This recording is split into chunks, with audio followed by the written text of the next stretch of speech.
আসসালামু আলাইকুম। নোয়াখালীর একটি রেস্টুরেন্টে গিয়েছিলাম। রেস্টুরেন্টটা দেখতে অনেক সুন্দর। তারপর আমরা ওখানে অর্ডার করেছিলাম ফ্রাইড রাইস, চিকেন বারবিকিউ আর মিক্সড ভেজিটেবল আর কিছু টিপস ছিল। খাবারটা অনেক মজা। আমি ভেজিটেবল আর ফ্রাইড রাইস সহ একটু নিলাম, নিয়ে খেয়ে দেখলাম অনেক মজা। চিপসগুলো মজা, ক্রিসপি ছিল।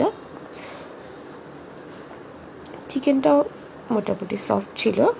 আমি সস টাইপের চিকেন খুব একটা পছন্দ করি না, বাট এটা মজা ছিল। নোয়াখালীতে এত সুন্দর সুন্দর রেস্টুরেন্ট করেছে, তা আগে কখনো দেখিনি। এই অনেকদিন পরে যাওয়ার পরে নোয়াখালীতে দেখলাম অনেক সুন্দর সুন্দর রেস্টুরেন্ট। এক একটা রেস্টুরেন্ট এক এক রকম সুন্দর। এমন চেঞ্জ হয়েছে নোয়াখালী, বলার মতো না। তারপরে আমি, আমার হাজব্যান্ড, আমার বাচ্চা, আমার ভাই